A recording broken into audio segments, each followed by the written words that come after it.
Olá, gente, muito boa noite. Boa noite, muito bem-vindos todos para essa nossa live. Meu amigo Carlos Moreira, Charlito, já entrou aqui e já vou te chamar, amigo, para gente ir adiantando, né?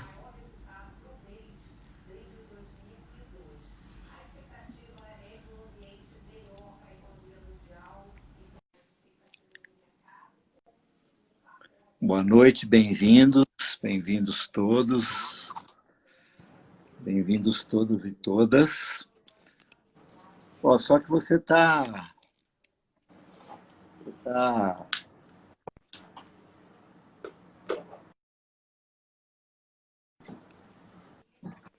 Deixa eu ficar na horizontal também. Eu tô na vertical aqui. Uai, para mim você tá aparecendo na horizontal. E é? É. Eu tô na vertical. Para mim você tá aparecendo na horizontal, aí não vou conseguir ler as pessoas aqui. Você quer que eu mude aqui? É, muda, vamos ver. Isso. Aí sim. Fica melhor assim? Agora fica melhor, porque aí eu consigo tentar ler para Pronto. saber quem está chegando para estar entre nós aqui e, de repente, uma ou outra participação dos nossos amigos aqui, né? Ficou melhor assim, ficou melhor. Você está onde aí? Na sua casa ou no seu escritório? Eu tô em Recife, na minha casa, no escritório da minha casa. É, A gente divide aqui, eu e Fabiana. Cada um tem uma bancada aqui para trabalhar. é. E os livros também, cada um tem a sua estante aqui. Os livros de psicologia e os livros de teologia. E de Mas filosofia fica no meio. ah, viu?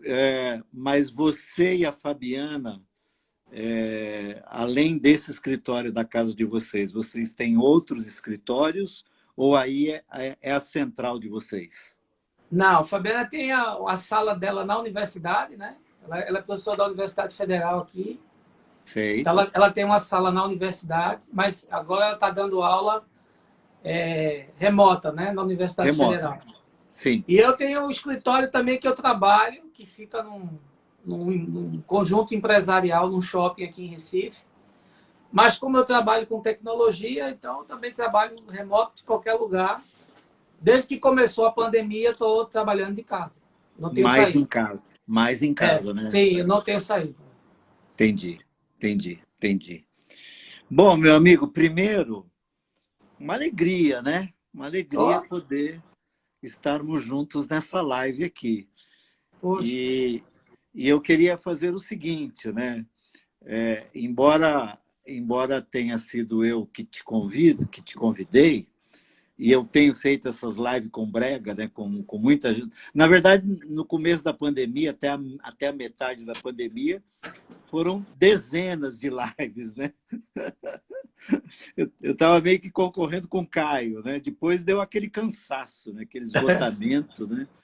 E aí eu fui diminuindo o ritmo, precisei diminuir até por orientação médica mesmo, enfim.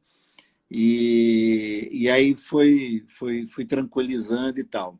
Mas a ideia é que eu queria fazer algumas perguntas para você, mas não queria que você fosse o entrevistado, queria que a gente interagisse como nós somos, né? Sim, claro.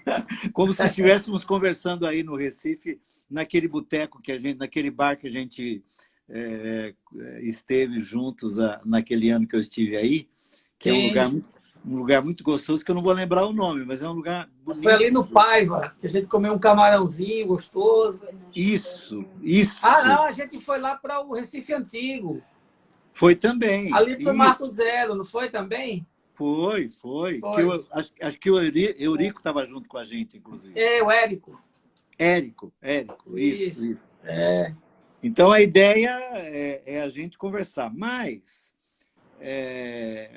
como é comum, e como eu que estou convidando você para a live, e as pessoas te leem, as pessoas sabem de você, você é contundente na sua fala, na sua escrita, e a repercussão do que você fala e escreve é muito grande, enfim. Mas tem muita gente que é comum, não sabem exatamente da história do Carlos Moreira, não é? Do tipo, Sim. quem é o Carlos Moreira, não é? Quem é esse camarada, né? Que tem essa pegada como que você tem, quer dizer, de onde é que você vem, quem é você, onde você nasceu, tua família, tua formação. Eu sei, acho que eu sei até bastante da sua história, porque a gente já conversou algumas vezes, né? Sim. E eu vou fuçando também para saber mais, mas acho que tem gente aqui que gostaria de saber um pouco mais de vocês, não é? E de você especialmente, para depois a gente entrar em alguns temas assim que eu gostaria até que a gente pudesse conversar. Mas queria Ok. isso. Fale mais, fale-me de você. Então, eu tenho 53 anos, sou casado com a Fabiana. A gente vai fazer 30 anos de casado o ano que vem. Então, esse ano, 29 anos de casado. Daqui a pouco, agora em dezembro. Vocês casaram jovenzinhos, né? Eu casei com 24 e ela com 22. E ainda Uau. assim, a gente já tinha namorado 7 anos. Olha, ela é Então, sua primeira namorada. ela começou com 15 e eu com Ah, 17. ah, Então, a gente está junto há 36 anos. Né? no ambiente de igreja. No ambiente de igreja. A gente se conheceu na comunidade, morávamos na mesma rua, mas não sabíamos. Olha que coisa. Aí em Recife. Aqui em Recife. Ela morava num prédio onde vivia um dos meus melhores amigos. Ah, E a gente nunca se encontrou. A gente foi se encontrar na igreja anglicana. olha. E aí a gente está junto já esse tempo todo. E é a minha grande parceira, minha grande amiga. Vo- Eu sou vo- filho único Sei. de uma família, do ponto de vista religioso, híbrida. Meu pai era um católico não praticante. Minha mãe era uma pentecostal domesticada que virou batista. Então, ela tinha toda uma herança pentecostal, a família por parte de mãe. Tem É. pastores, tem um primo pastores, tem um tio pastores. E minha mãe é uma família grande, de 11 irmãos. Mas ela casou com um católico, precisou ali encontrar um meio termo. E aí ela foi para a Igreja Batista. Então, os meus primeiros anos de fé, desde criança, né, foram ali em Igreja Batista. Qual Eu tive delas o aí em Recife? privilégio. Qual Olha, eu delas fui em da Recife? Igreja Batista da Capunga. Então, eu Ah, tive o privilégio de ouvir o pastor Manfred Grellert, que uau! ainda é vivo hoje. Sim, sim. E você acredita que lá na Igreja Batista da Capunga, eu tive a primeira experiência, Deus falou comigo, era um garoto ainda, 10, 11 anos. Aham. No final de um culto, quando o pastor estava saindo, eu senti uma voz do Espírito falando no meu coração, dizendo: você um dia será um pastor. Ah, E eu vi aquilo, mas nunca quantos levei anos? aquilo Quantos como anos uma você tinha? meta de vida. Né? Quantos anos? Quantos Eu anos você tinha tinha? 10, 11 anos de idade, mais ou Ah, menos. olha aí. Olha Eu, aí. eu, eu como pastor ordenado, eu só fui Ah, ordenado em 2003. Então, imagina, né, eu fui ordenado há 17 anos atrás. Então, eu tinha 40, 30, 37, 36, 37 anos. Então, isso não virou uma meta na minha vida, me tornar um pastor. sei, Mas eu tive essa leitura do Espírito mesmo, falou no meu coração. Né? sei. Mas minha experiência de conversão foi quando eu tinha 16 anos. Tá. Então eu já não estava mais na Igreja Batista, né? Eu já era um adolescente, naquela fase toda de farra, de festa, e a gente aqui tinha uma turma que ia para a praia, a gente ia muito para Gaibu, uma praia conhecida aqui, bem perto de Porto de Galinhas. E nessa fase de adolescência, de farra, de festa, de muita bebida, eu fiz o encontro de jovens da Igreja Episcopal Anglicana do Brasil, aqui em Recife. a Sei. paróquia do agora arcebispo Paulo Garcia. Já era o Paulo E Garcia. já era o Paulo. Ele chegou aqui em 75. Então, Tá, ele já estava aqui há 8 anos. Mas a tá. catedral, hoje catedral, na época era uma paróquia, né? Sei. Era uma igrejinha pequena, tinha 150, 200 membros. Fabiana chegou antes de mim lá. Fabiana chegou em 79. Olha aí. Então, Fabiana pegou mesmo o começo lá. Sei.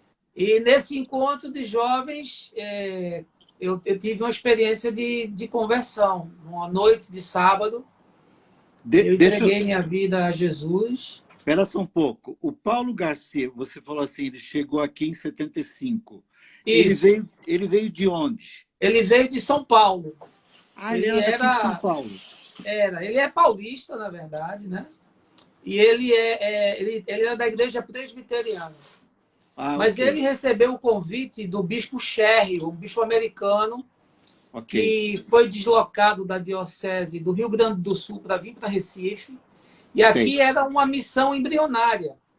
E, Ok. portanto, ele veio para Recife e aí assumiu essa pequena igreja, uma igreja histórica inglesa, naquele modelo de igreja inglesa, muito bonita, com órgão de tubo, uma Sei. igreja litúrgica, né?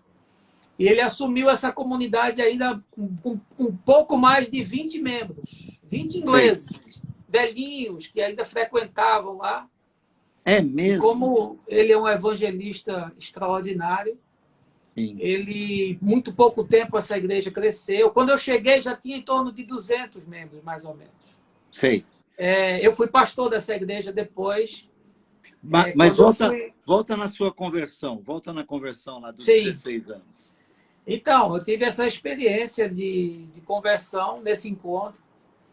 E aí eu comecei a ser discipulado. A minha experiência com discipulado é muito forte. Sei. Por isso que eu sou um entusiasta do pequeno grupo, do discipulado pessoal. Eu fui discipulado. Fabiana também, que a gente começou a namorar um ano depois, mais ou menos, um ano e meio depois que eu me converti. A gente acaba se encontrando, porque mesmo na comunidade ela não ia muito. Eu ia para a reunião dos jovens e ela ia de noite para o culto dos adultos. A gente não se encontrava muito. Sei. Depois que a gente se encontrou, na verdade eu encontrei primeiro o irmão dela, meu cunhado, que é um grande amigo, e por ele eu cheguei nela, né? Sei. Mas aí eu comecei a frequentar essa reunião de juventude, ali 10 jovens, 12 jovens, dia de sábado de noite, e comecei a ser discipulado por um homem que eu considero meu pai na fé, que já faleceu, o Pedro Paulo.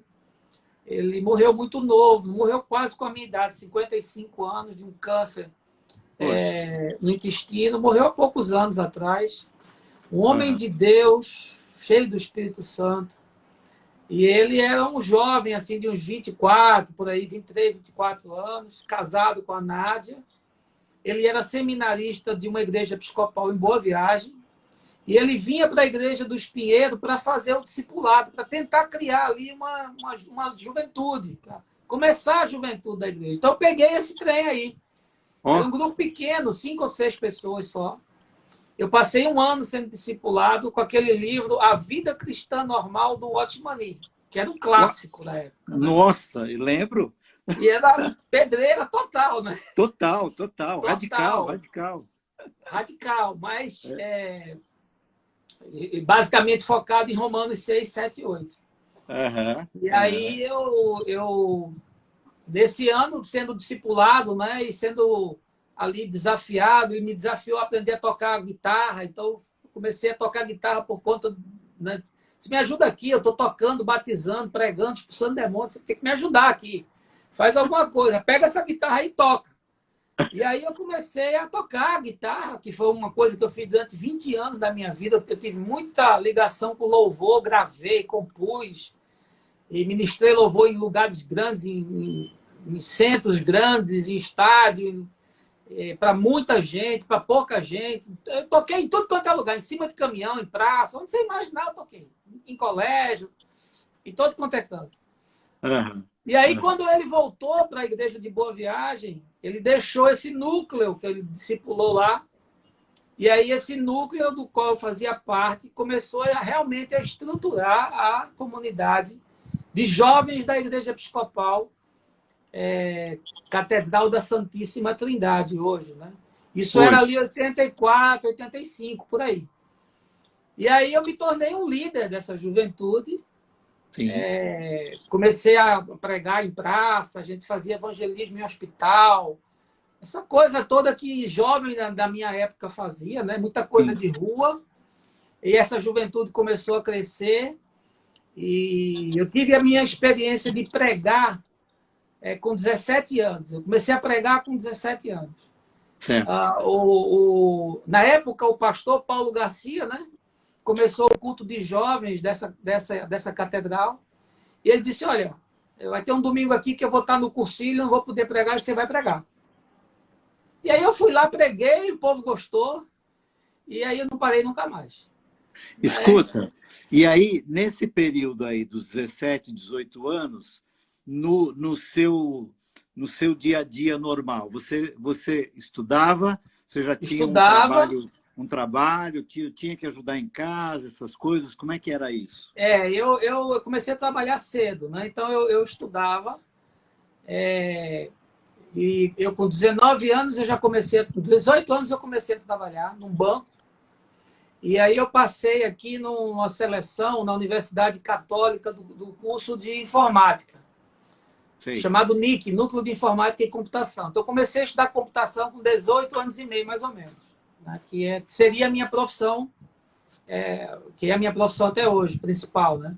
Sim. E eu trabalhava de noite num banco. Eu entrei num banco, um grande banco aqui na região, Banco Banorte. Era um banco nacional, mas muito forte no Nordeste.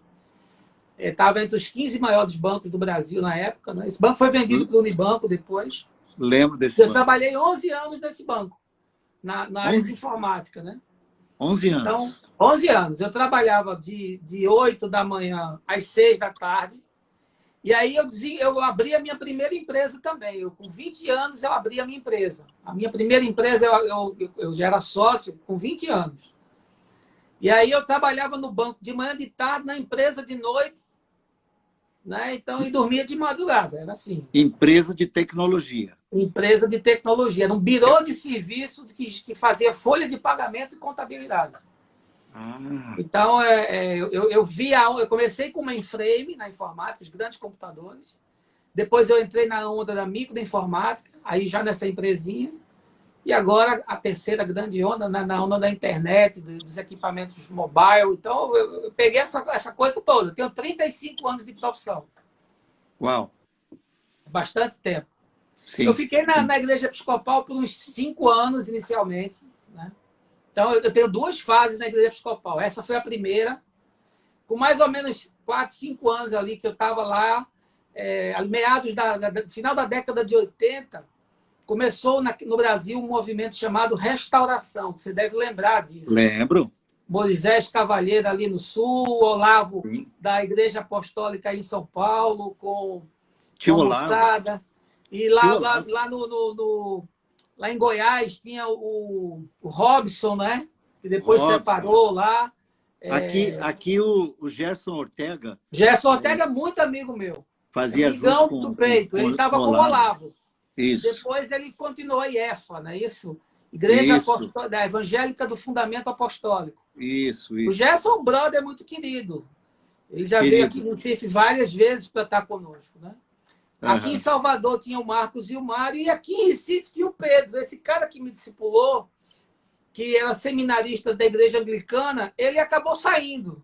Houve uma mudança de bispo aqui, entrou um bispo anglo-católico, ele falou, olha, não dá para mim, ele começou esse movimento, né?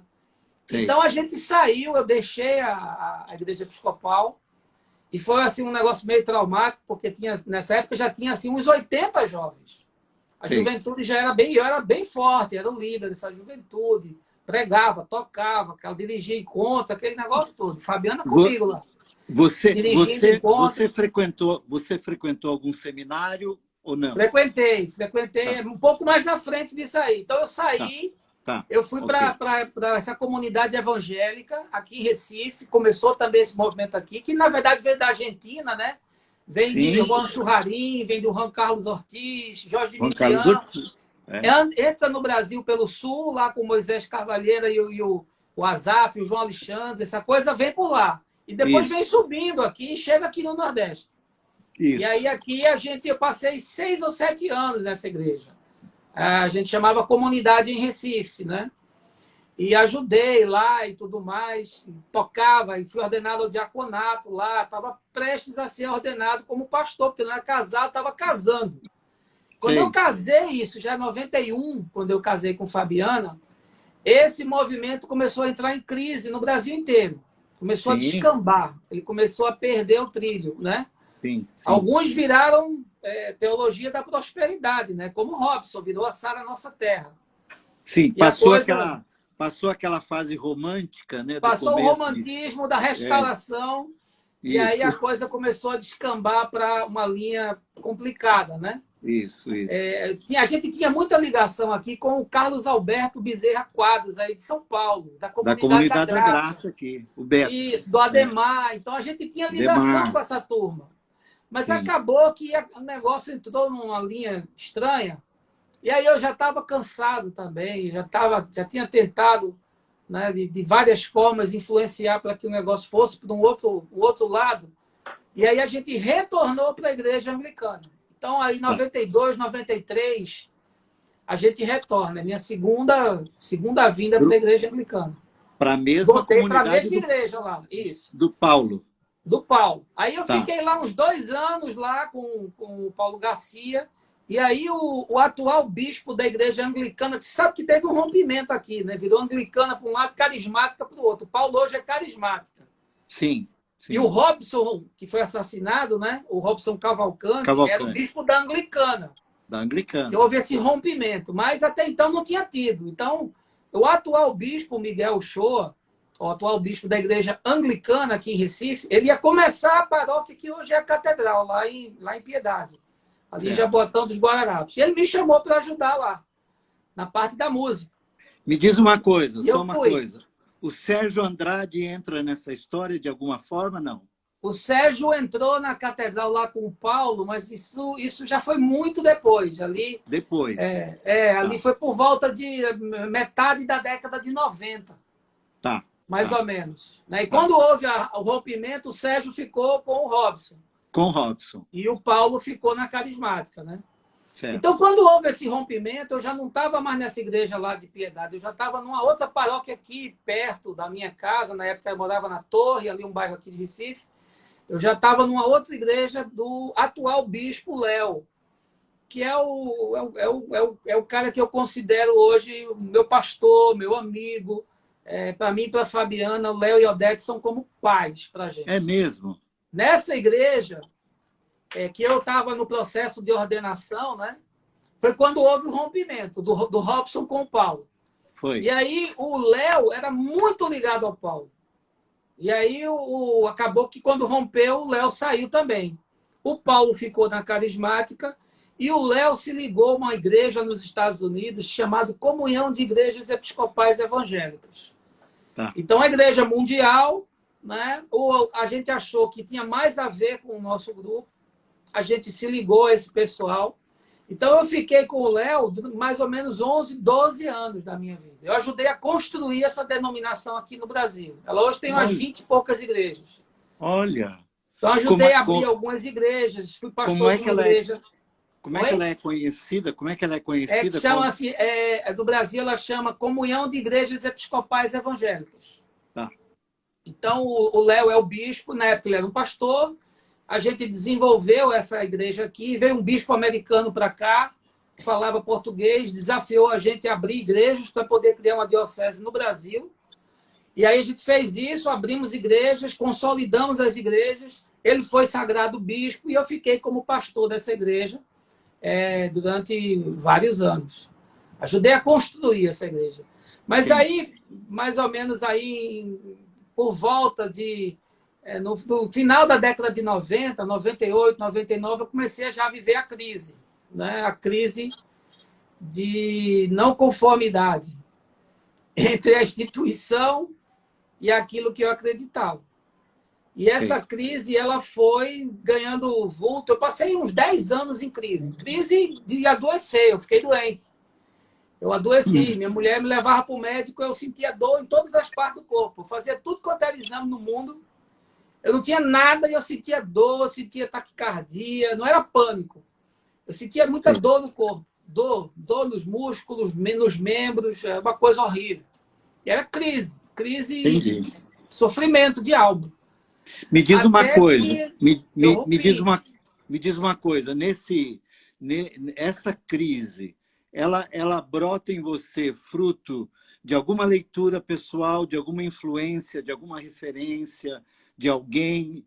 Como é que ela brota em você para que o evangelho... Porque é uma crise entre a instituição e o evangelho, Sim, não é é? verdade. É. E aí você tem... Ela tem alguns, assim, alguns nascedores, né? Eu leio o Isso, Caio desde que eu me converti. Então, eu leio o Caio sim, desde 83, tá. que eu Mesma comecei a coisa. ler ali, seguia Jesus, o mais Sim, fascinante projeto de vida, e fui. Né? isso. Então, eu nunca deixei de ler. Mas eu tive um contato muito mais forte com o Caio quando ele lançou o Portal. Quando ele lançou o Ah, Portal dos Invisíveis, eu comi aquele negócio, eu li tudo. Tudo que tem ali, eu imprimi em assim, apostilas de 800.000 páginas, mais ou menos, 8, 10 volumes, eu li tudo que tinha ali. Tudo. Porque eu não lia no computador, levava a apostila e lia em casa. tá, Então, e aí o que o Espírito já falava no meu coração, somado ao que eu lia do Caio, tá, e que eu entendia do que o Caio ensinava, aquilo foi aprofundando a crise. tá. E aí chegou numa época de agonia mesmo, de desespero. Eu ia pregar me sentindo mal. Eu ia para o púlpito com taquicardia, suando frio. Era uma coisa assim, só eu mesmo que sei explicar, porque eu me sentia assim, eu tô fazendo uma coisa mentirosa. Eu tô enganando as pessoas que estão aqui, né, que são meus amigos e que eu tenho vínculos afetivos, porque eu não creio mais em nada disso aqui. E eu estou me enganando a mim mesmo, então foi assim uma coisa, um suplício. Porque só para completar, eu Sim. fiquei com o Léo esses anos todos e depois eu voltei para a Catedral do Paulo Garcia. Depois de Ah, muitos anos. E aí eu ah. volto já como presbítero, pastor ordenado lá e tudo mais. Então eu voltei para pregar naquele Então púlpito. você teve 3 passagens com o Paulo, então. Tive 3 passagens. A Tá, primeira, a volta e essa última, né? tá, E tá. aí, nessa última, aí ele me usou bastante. Eu já com desenvoltura de púlpito, eu pregava muito, eu pregava 2 vezes, 3 vezes, às vezes, no domingo. Ele estava fora, eu pregava os 3 cultos. Então, às vezes, 2 cultos, né? E todos os eventos, como palestrante e tudo mais. Então, eu ainda fiquei lá com ele uns 2 anos. Sim. Até que, em 2013, eu fiz aquela viagem de Israel com o Caio.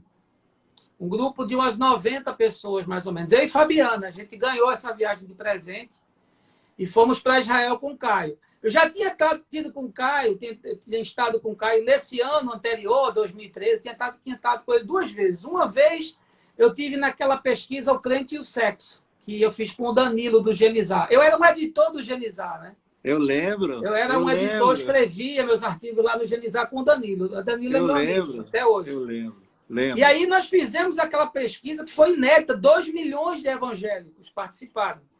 Uma Eu pesquisa lembro. inédita. E o Caio pediu para a gente lançar essa pesquisa no Papo de Graça, com Lá no Papo de ineditismo, Graça. que Lá no depois Papo. foi lançada na Cristianismo Hoje, aqui no Brasil, né?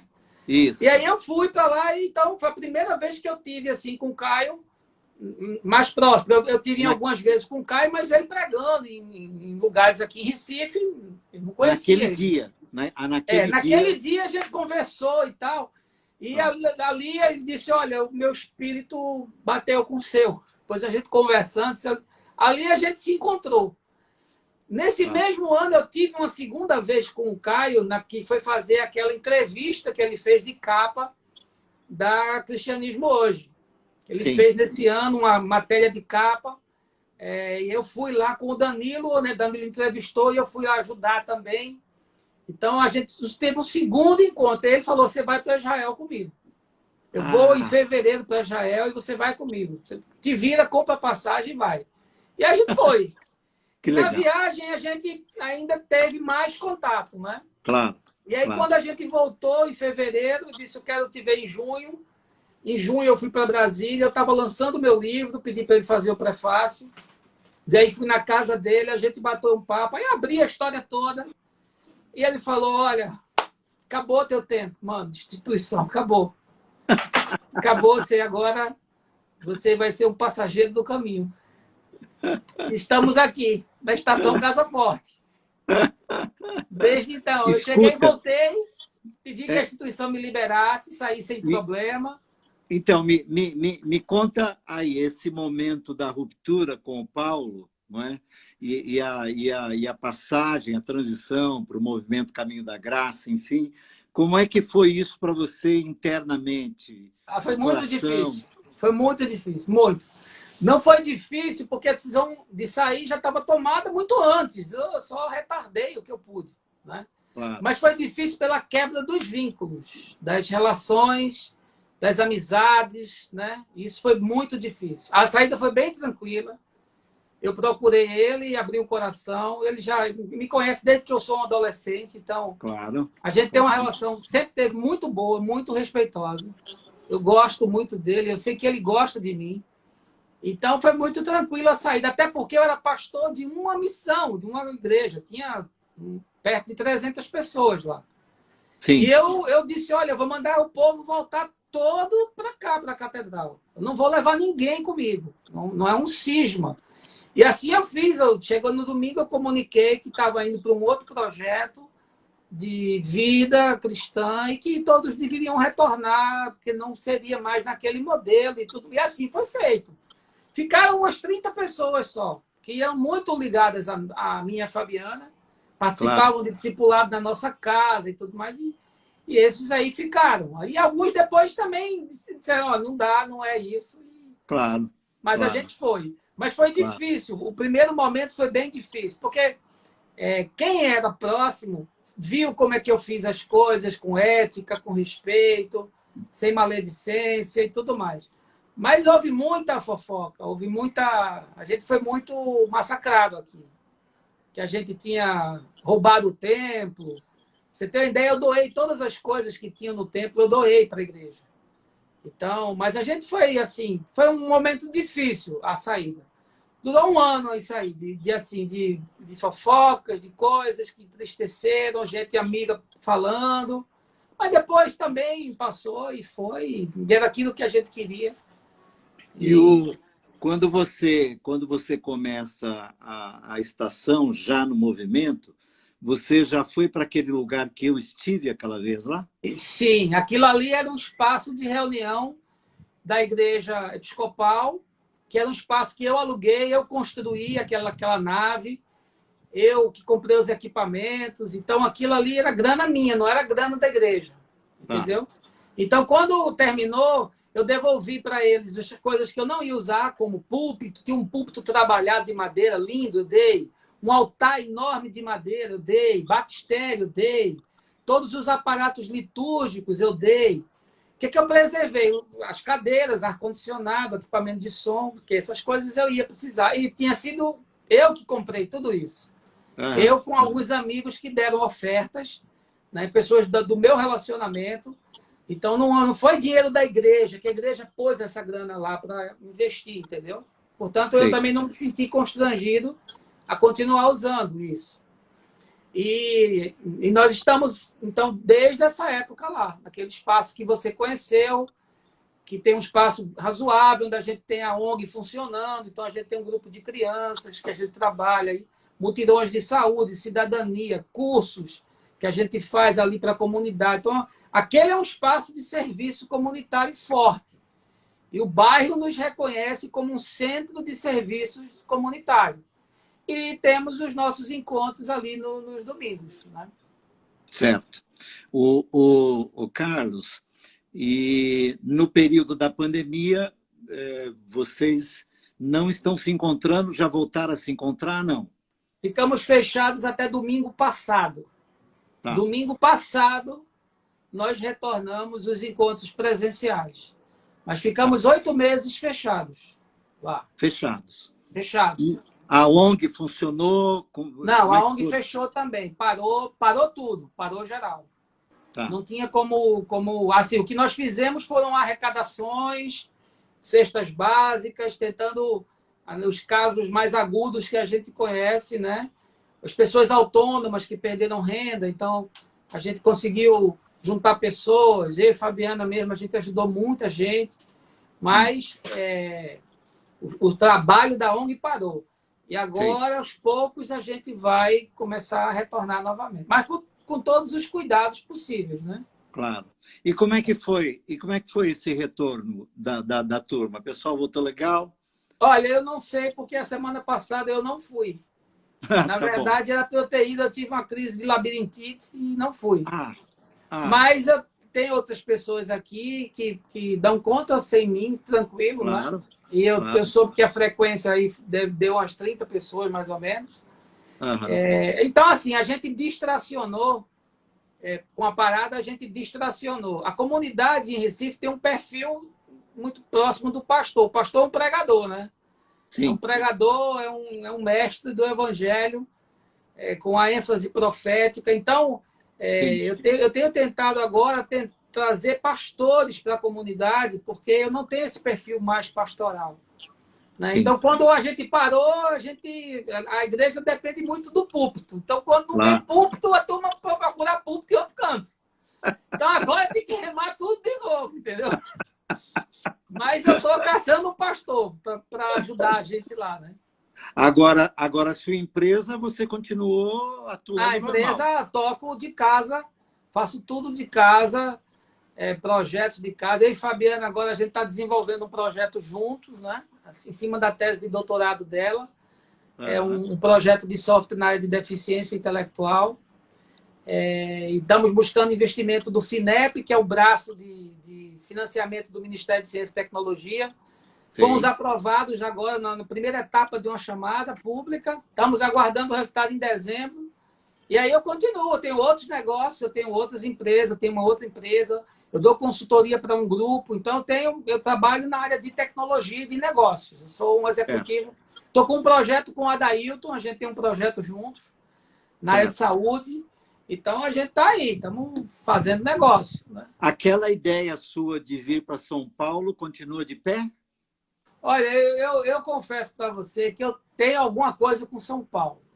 Eu não É, eu lembro que sei. você falou. É um assunto mal resolvido na minha vida, é São Paulo. Eu amo É, São Paulo.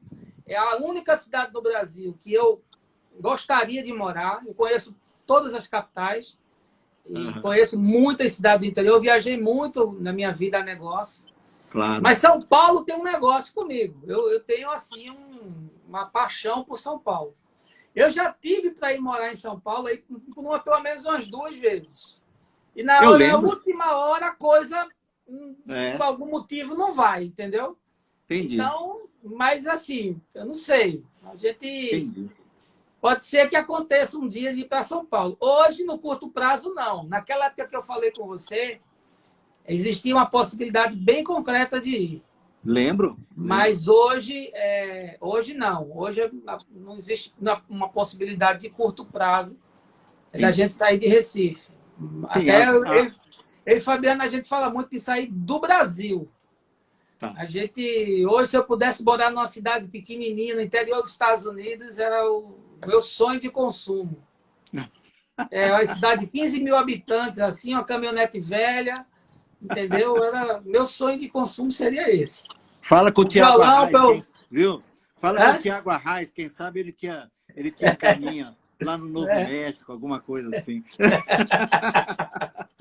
Ô, Carlos, me diz uma coisa. Bom, para aqueles que estão aqui conosco desde o começo, vocês tiveram aqui uma panorâmica desses 53 anos do Carlos Moreira, que eu aqui do lado de cá, quando você falou 53 anos, que é a idade do meu irmão caçula que Deus recolheu, né? Meu amigo, meu irmão Paulo Bragantin.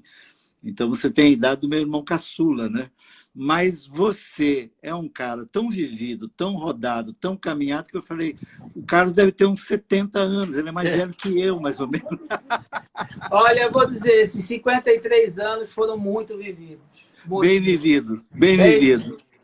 Eu já bem enterrei vividos. meu pai, já enterrei minha mãe, eu Sim, já quebrei a empresa, Eu sim, já sofri muito em transições denominacionais, eu sim, já sim, tive crise de casamento, eu já sim, perdi filho de aborto 2 vezes. Olha, sim. eu já vivi um bocado, viu? Como é que é o nome da sua menina mesmo, Carlos? Gabriela, a Ah, Gabi. Gabriela. Tá com quantos anos a A Gabriela? Gabi está com 18, acabou de entrar na faculdade e já foi aula virtual. Quase não botou o pé na universidade. Ela está estudando na mesma universidade que eu estudei, na Católica, aqui em Recife. Que legal. E ela é a Ela... PUC aqui, né? E ela passou em publicidade. Ah, que legal. Então, está terminando agora o segundo período, né? Bichinha, pai, será que eu não vou estudar na universidade? Vai, minha filha, isso tudo vai passar, você vai estudar na universidade. Bom, então é isso. Quer dizer, quem está aqui conosco teve essa panorâmica, esse histórico, e o Carlos, que nós acostumamos chamar de Charlito, é um homem de Isso. muitas histórias, né? A gente poderia ficar aqui conversando histórias muito, e é um bom. O Carlos é uma boa companhia, é uma boa companhia. É bom estar numa mesa com ele, a gente não para de falar o tempo todo. Né? Somos dois faladores, né? E a gente tem muita história. Agora, me diz uma coisa: quando é, ou sempre foi, que você se descobriu, se viu, se notou com essa veia, eu diria assim, crítica na escrita? Eu acho até que na escrita você é mais veemente, mais contundente, mais provocador, né? Do que na fala. Embora você diga que não, a sua pegada pastoral não é tanto, mas no pessoal, você tem uma presença pastoral, você tem uma pegada pastoral, não é? Mas na escrita, especialmente, você tem uma escrita, uma pena que você carrega na tinta, né? Aquela coisa de carregar na tinta de um jeito assim irreverente, sem limite, sem fronteira, sem medo, sem receios. Não obstante, não obstante, com muita coerência, com muito respeito, com muita reverência, eu não leio você e não percebo você irreverente com ninguém e com nada. Você lida com muita nobreza, mas carrega na tinta, né? Seja lá qual for o assunto, né? Você é daqueles que eu costumo dizer para os meus leitores assim: eu não tenho obrigação de ter opinião sobre tudo. Quer opinião sobre tudo, fala com o Charlito, ele tem opinião sobre tudo. E o pior, não, pior não, o melhor, são boas. Mas quando é que você se percebeu que você tem uma pegada jornalística, né? Você tem uma pegada que eu te comparo assim a estes. Eu que sou um ouvinte de rádio, né, a vida toda, e sou fã de alguns jornalistas que alguns já morreram, mas os grandes jornalistas aqui de São Paulo e do Brasil que eu leio, que eu ouço e que me influenciaram e que me deram cultura, né, no geral, né? Você tem essa pegada jornalística, né? De fazer bancada, por exemplo, você se daria muito bem nesses jornais de bancada, né? Onde os temas são jogados e os assuntos vão rolando e tal. Eu tenho para mim que você se daria muito bem numa pegada dessa. Quando é que você se viu assim? Diz para mim. Olha, eu sempre fui muito crítico, desde que eu me entendo de gente, eu sempre fui o pino redondo no buraco quadrado, sabe? Sei, Eu sempre que fui meio do contra, assim.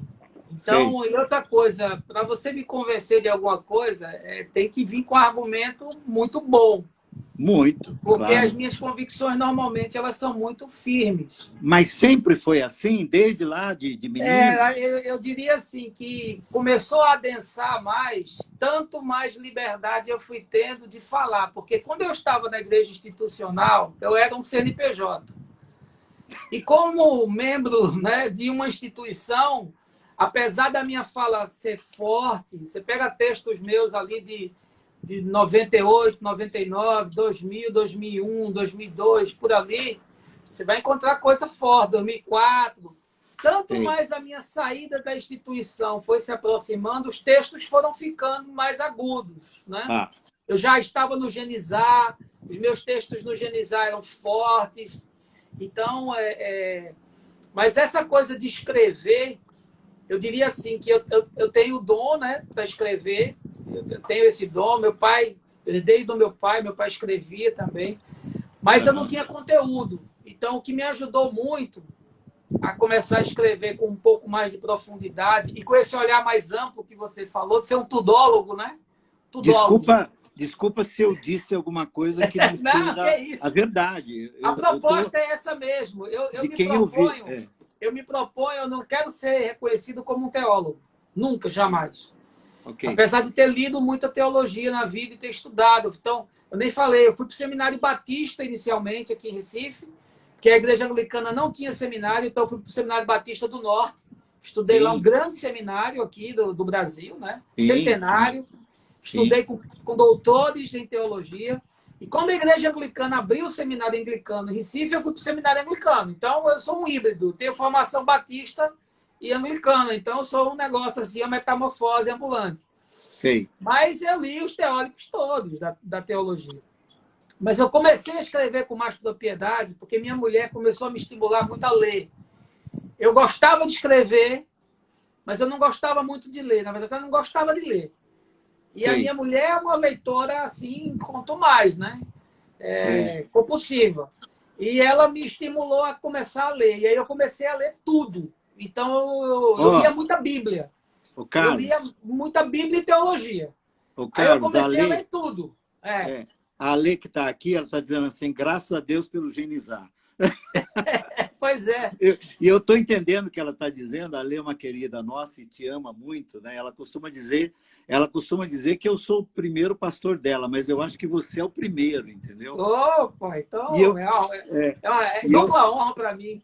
E eu estou entendendo que ela está dizendo, porque o Genizar teve um trabalho, uma função denunciadora, né, de tantas situações e circunstâncias nesse mercado religioso que tirou muita gente da algema, do aprisionamento. Eu saí do Genizar quando eu percebi que ele estava virando um tabloide. Quando ele começou a virar um tabloide, só querendo jogar lama nas pessoas, eu saí. Quando ele tinha um caráter mais profético e de ensino e de consciência, eu achava ele perfeito. Irreverente. Nós tínhamos vários colunistas, cada um tocava numa área diferente. Mas quando ele virou um negócio mais sensacionalista, explorando temas assim, oportunistas e tal, aí eu falei, não é mais, aqui já não é mais para mim, eu vou tocar a vida, vou escrever meus textos eu mesmo. Aí eu criei o meu blog, A Nova Cristandade, só para pôr meus textos lá. E aí depois eu criei o canal de vídeo, que hoje tem 400 vídeos, tem 8.000 inscritos, e daí foi em redes sociais, eu fui. Então, eu comecei a ler muito motivado pela minha mulher. E aí eu senti vontade, eu já tinha terminado teologia, e eu senti vontade de fazer filosofia. Então eu fiz um curso superior de filosofia EAD pela Unisul, Universidade do Sul de Santa Catarina, um curso de 3 anos.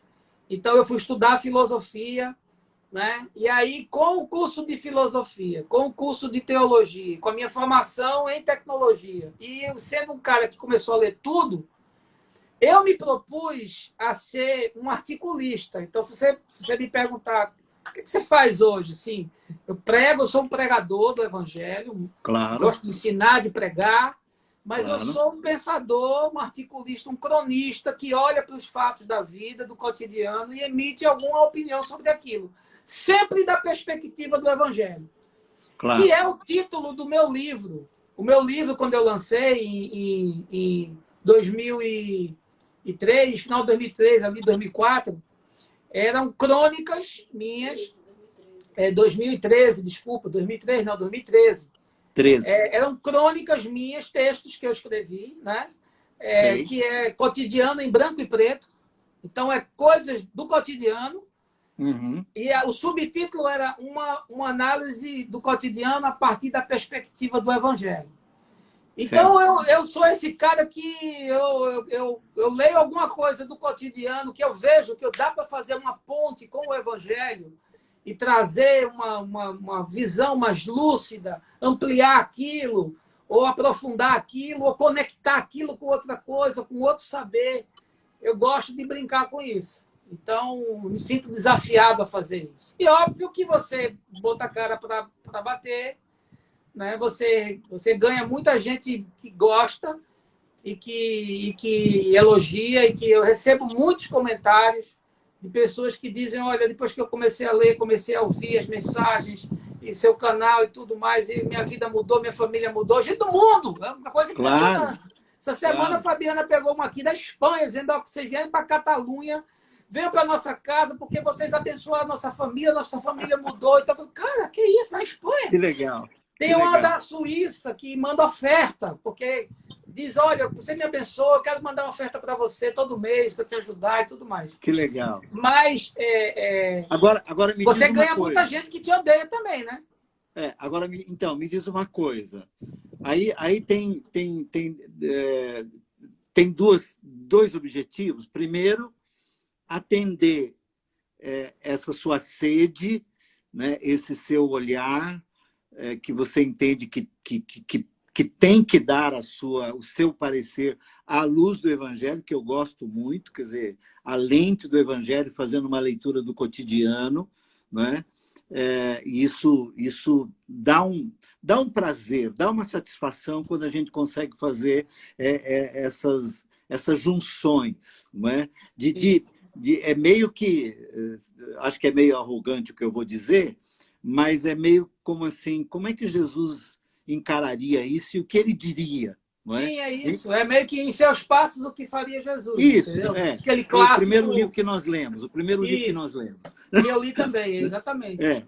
Agora, fora esse objetivo, quer dizer, para fora, quer dizer, para quem e para que você quer comunicar? Ou para que e para quem você comunica? Quer dizer, quando você está escrevendo, atende você, né? Eu não tenho essa preocupação. Eu nunca paguei R$ 1 para divulgar nada meu. Nenhum canal meu. Eu nunca paguei R$ 1 para impulsionar um post meu. Meu canal no YouTube tem quase 8.000 inscritos hoje, tem 400 mensagens. Eu nunca fiz uma propaganda para impulsionar nada.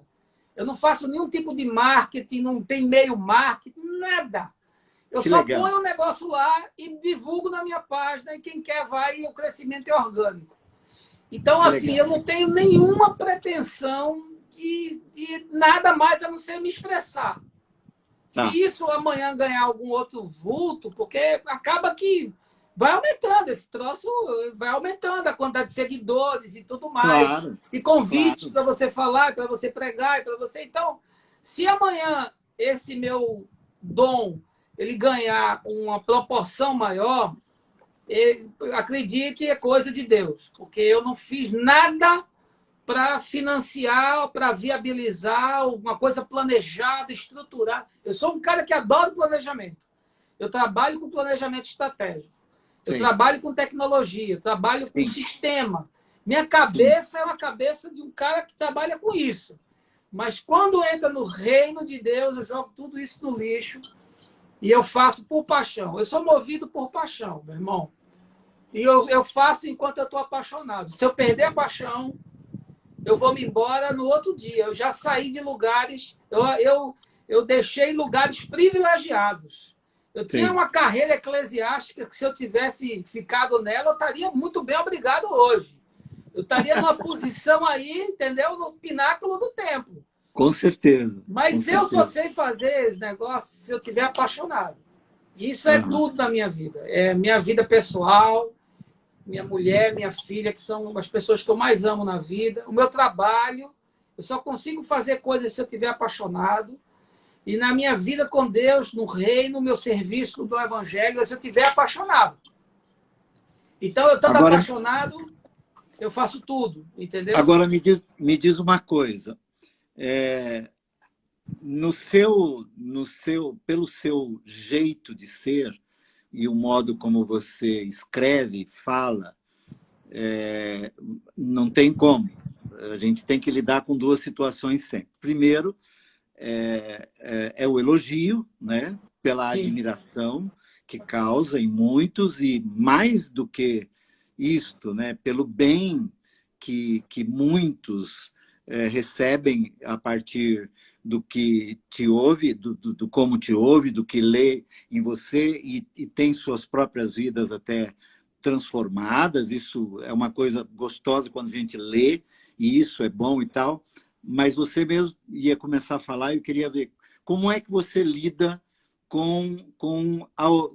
assim, com a crítica voraz, aquela crítica que hoje nós estamos vivendo num tempo de violência, né? sim, sim, De agressividade, né? De sim, maldade. Né? sim. É difícil, às vezes, você ver uma crítica nobre, É, profunda, grave, mas guardadas as proporções dos limites mínimos razoáveis da boa convivência. Quer dizer, hoje as sim, pessoas se sentem no direito de agredir, de ofender é com verdade. maldade. Como é Sim. que você tem lidado com isso? Olha, eu não sou uma pessoa com grande notoriedade. Então, o meu alcance, ele, como eu nunca investi nisso e nunca pensei nem planejei em alcançar mais pessoas, eu não alcanço muita gente. Meu alcance é pequeno. Nas minhas redes sociais todas somadas, não dão 100 mil pessoas. Deve dar aí 75 mil pessoas. É muito pouco o alcance. Então, também, como o alcance não é muito grande, eu também não recebo tanto tiro, entendeu? Os tiros que eu recebo, das críticas e tudo mais, eu lido bem com eles. Só quando é um negócio ofensivo, que o cara me ameaça, ou que vai em boxe para dizer impropérios e tal, o máximo que eu faço é bloquear o cara. Ah, E eu não bloqueei nas minhas redes, eu não bloqueei 50 pessoas. Se você ler meus posts lá no Facebook e tudo mais, tá lá cheio de crítica e tudo, fica tudo lá. Tem que ficar lá. Eu sou uma claro, personalidade pública. A não claro. ser quando é ofensivo. Né? E eu estou me disciplinando agora, eu acho que eu vou chegar no estágio do Caio em alguns anos, quem sabe. Eu ainda respondo aqui e ali, ainda respondo alguma coisa. Às vezes eu respondo como pedagogia, para que quem Sim. está vindo ler tenha um contraponto. Eu ainda me dou esse, sabe, esse diletantismo de responder alguma crítica. Mas eu acho que vou chegar num estado zen budista, mais uns anos, a minha paciência sendo trabalhada e tal.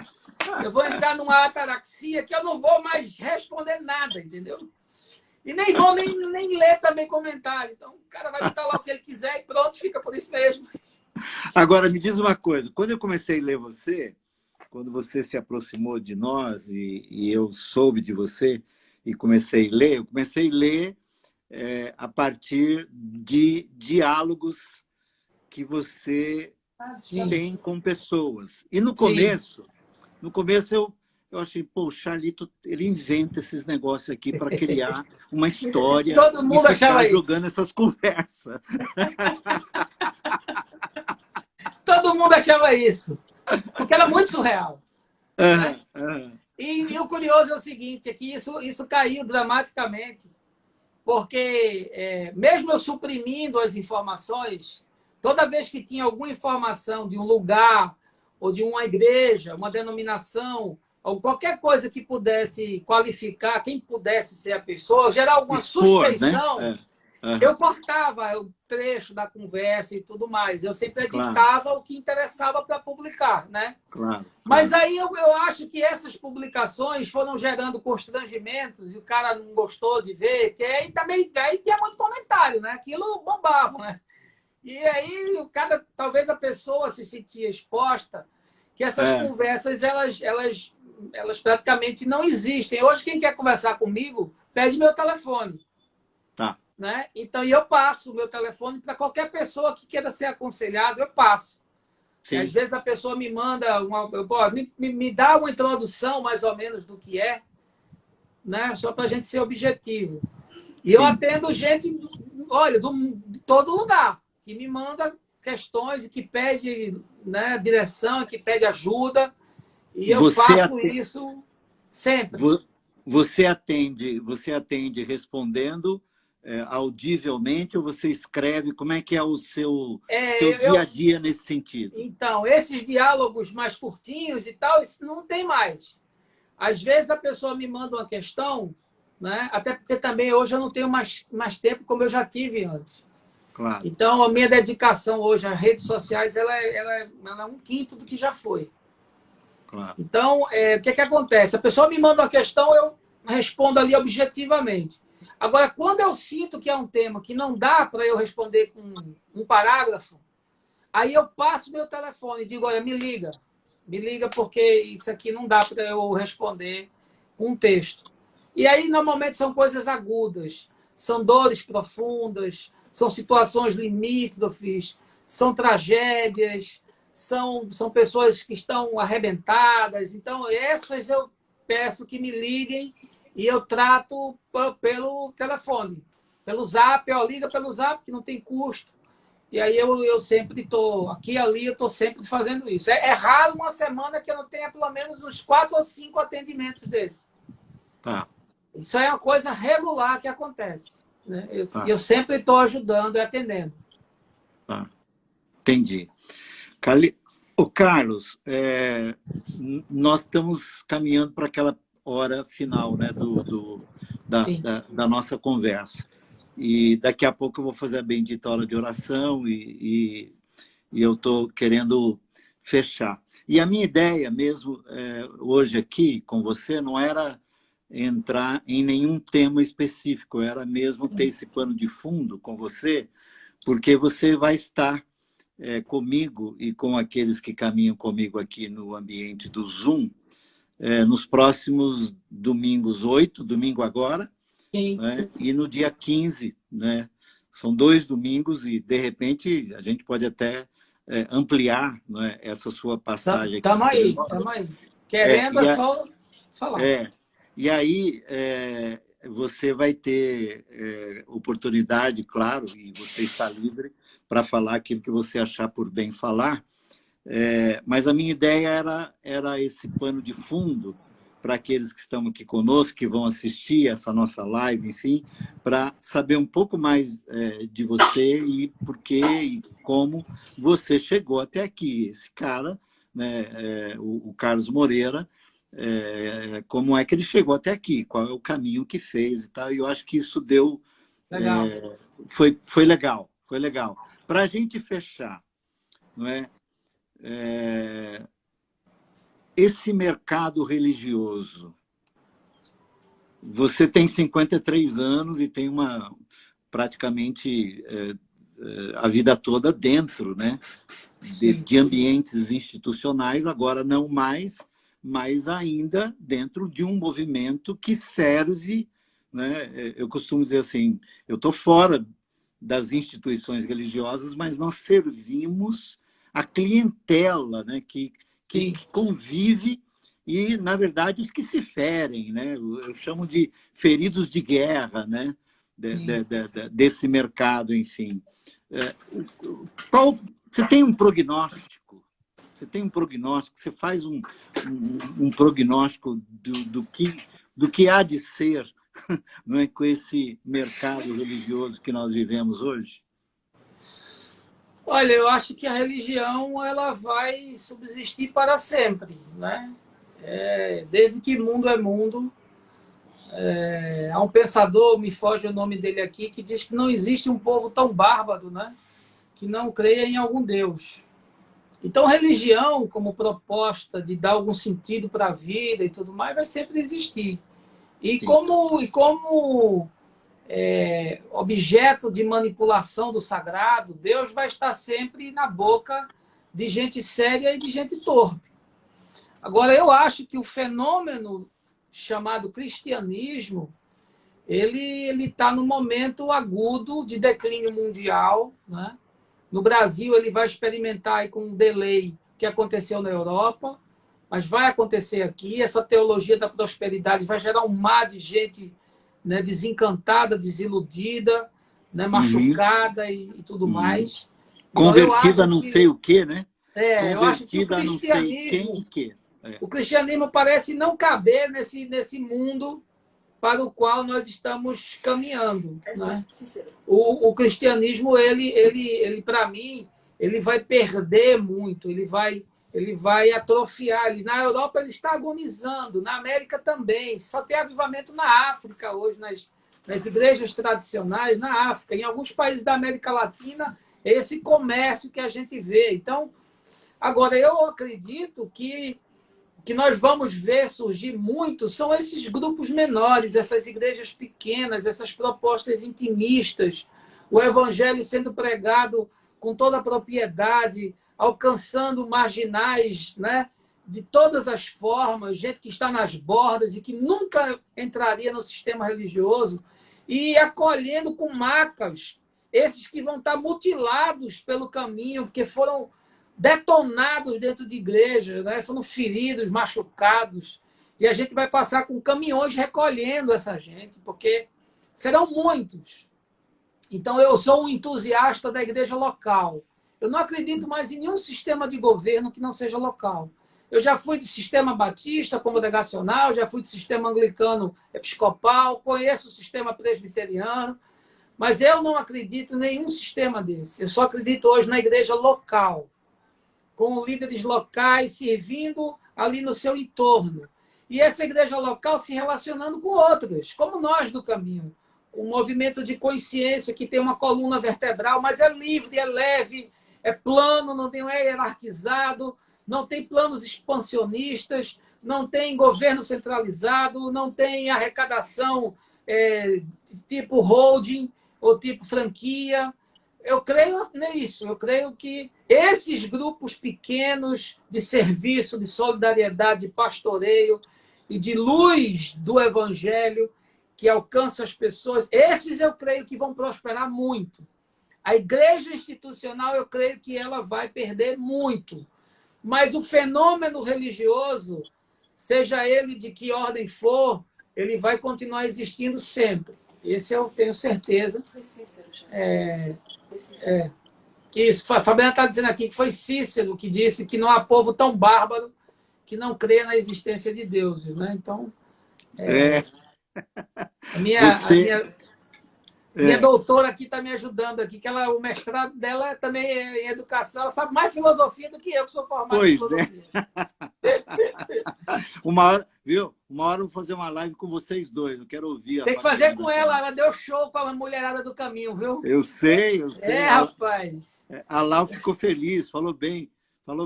Foi. Dá um beijo nela aí por mim, viu? Sim. Você, para fechar, dentro desse seu prognóstico, que eu concordo 100%, e também acredito muito na igreja local, nos movimentos locais, leves, livres, onde o entra e sai é livre, não é? O vai e vem, o fica, enfim, a horizontalidade, a pluralidade, os dons, as competências, as habilidades, enfim, a partilha, a mesa, né? A bacia, a água, o toalha, o pão, o vinho, enfim, não é? E a subversividade. Sim. Concorda? Concordo. E eu acho que nesse sentido aí, eu sou protagonista desse negócio de ser subversivo, porque eu jogo álcool na fogueira, né? Então, eu acho que eu tenho uma responsabilidade como pensador, e usando os dons que eu tenho de escrever e de falar, de ser esse elemento que provoca reflexão, provoca... Eu digo para as pessoas o seguinte, eu não quero que você concorde comigo, mas eu quero que você pense. Se eu conseguir levar você a pensar, já foi um grande feito. Não necessariamente você precisa pensar como eu, mas você precisa pensar. E para você pensar, você tem que ser provocado. Você tem que ser estimulado, você tem que ser instigado. Então, por isso que eu pego uma notícia econômica e faço um viés com o evangelho. Por isso que eu pego uma notícia política, tecnológica, científica e tento construir pontes para que a pessoa viva essa perspectiva do evangelho como coisa do dia a dia. E não como Pedro, Tiago e João do barquinho, entendeu? O cara pregando sobre Noé, o dilúvio. Cara, massa, mas eu quero saber como é que faz para lidar com 14 milhões de desempregados, entendeu? Sim.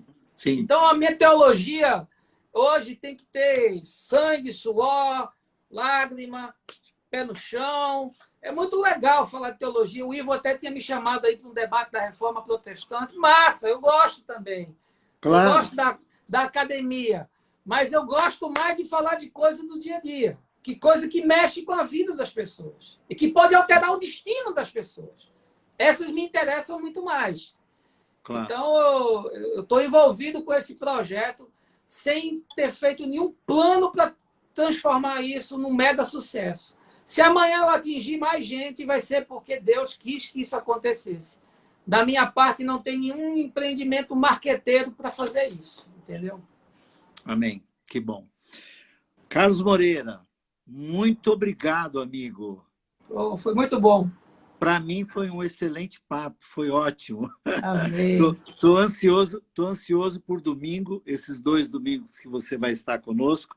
Fica aqui o convite para quem está aqui, para quem vai nos assistir, né? Eu mando o link, geralmente 1 hora e meia antes, por todas as minhas mídias, né? Ótimo, eu vou mandar para os minhas também.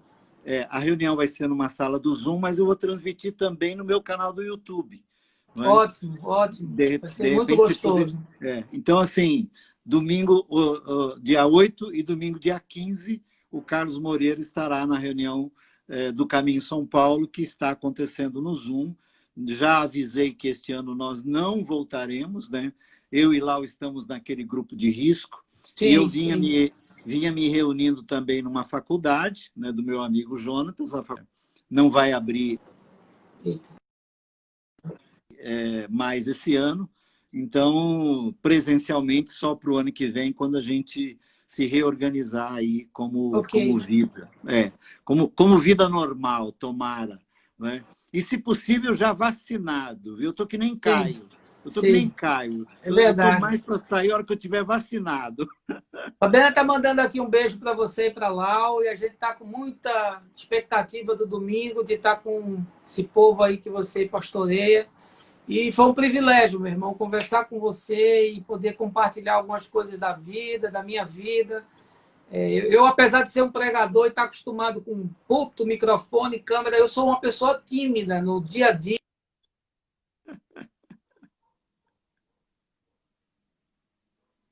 E poder compartilhar a respeito da minha vida. Ah, legal. Mano, que Deus abençoe vocês aí. Que Deus abençoe todos e todas que estiveram conosco. Muito obrigado. Eu não me dei... Eu fiquei tentando ler aqui os comentários, enfim, tem muita gente que participou. Tem alguns mentores do caminho estiveram conosco, gente daqui de São Paulo, do Brasil todo. Olha, muito obrigado. Essa live vai para o meu canal do YouTube e para as nossas mídias aqui, né? Então, você pode ver depois. E, quem sabe, com alguns dos que estão aqui, até domingo, se Deus quiser, e com você, Carlos e Fabiana, até domingo, se Deus quiser. Vai ser muito bom. Tá bom, mano. Obrigado. Um beijo para vocês e para quem ficou assistindo aí até agora. Dá um beijo na turma toda aí, que tem uma turma tão carinhosa que interage comigo desde quando eu estive aí com você, e que eu fico até constrangido tal... O pessoal gosta muito de você aqui. Você não invente de vir a Recife sem marcar para ir lá na estação, não, que você vai ter um problema. Tomara chegue esse dia novamente. Vai chegar, se Deus quiser. Então tá bom. Até domingo, Carlos. Até domingo. Beijo. Tchau, gente. Obrigado.